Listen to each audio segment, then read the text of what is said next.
Bismillahirrahmanirrahim.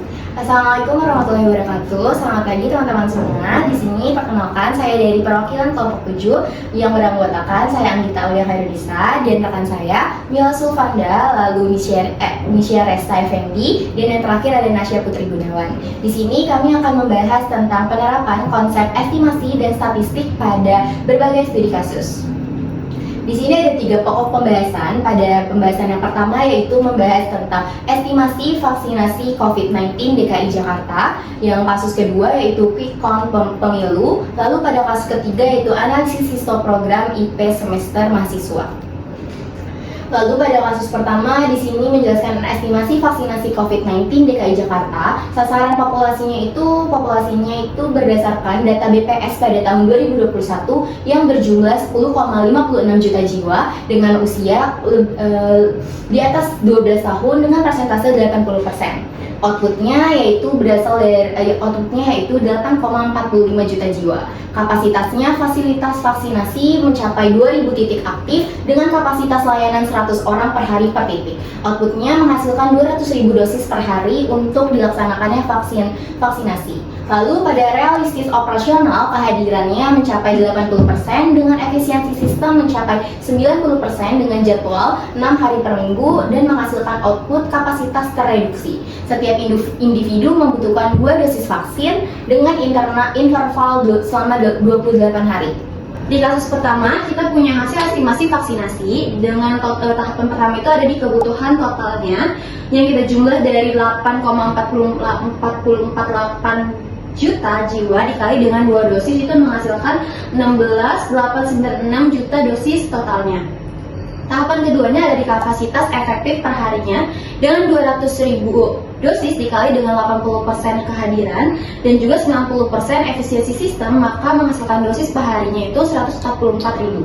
Dengan tahapan ketiga itu ada timeline eksekusi di mana 8,45 juta dibagi dengan 144.000 itu menghasilkan 59 hari. Dengan dosis keduanya itu selama 28 hari. Nah, total durasi pelaksanaan itu 146 hari dengan kurang lebih 5 bulan. Selanjutnya ada kasus kedua yaitu quick count pemilu di mana metode ini tuh estimasi dari hasil pemilu yang menggunakan sampel TPS yang dipilih secara acak dan juga representatif.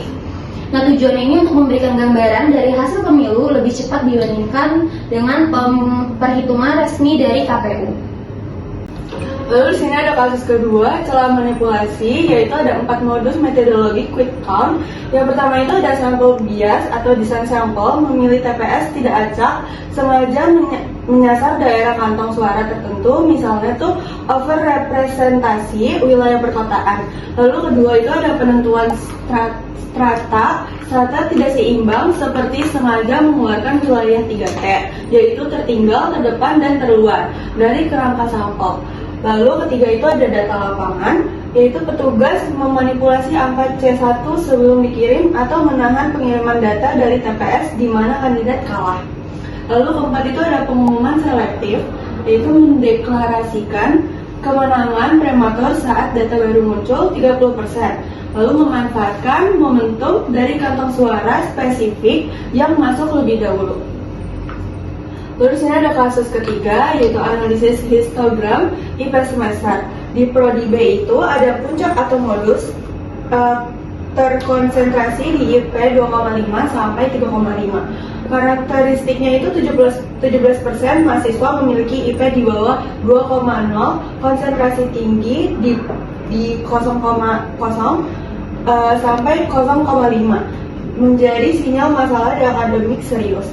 Lalu di Prodi A itu ada puncak atau modus mayoritas mutlak berada di IP 3,0 sampai 4,0.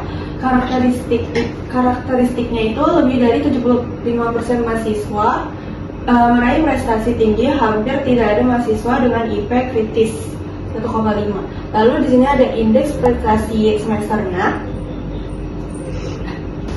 Lanjut tentang kasus 3 yaitu perbandingan prodi. Di sini ada 3 indikator. Yang pertama ada mahasiswa berprestasi tinggi IP di atas 3,0. Untuk prodi A 75,9% itu sangat baik, dan prodi B 56,9%. Dilanjut dengan mahasiswa risiko kritis. IP di bawah 2,0. Yang pertama ada prodi A 1,2% itu aman, yang kedua ada prodi B 17% itu perlu intervensi.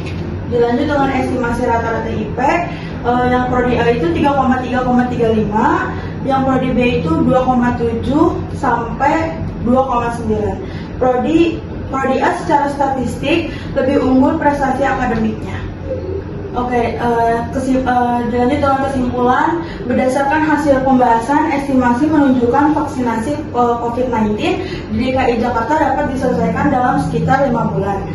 Selain itu, quick count mampu memberikan gambaran hasil pemilu secara cepat dan akurat jika menggunakan metode yang tepat.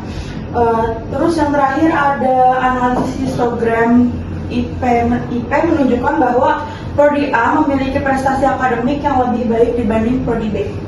Sekian dari kelompok kami, terima kasih.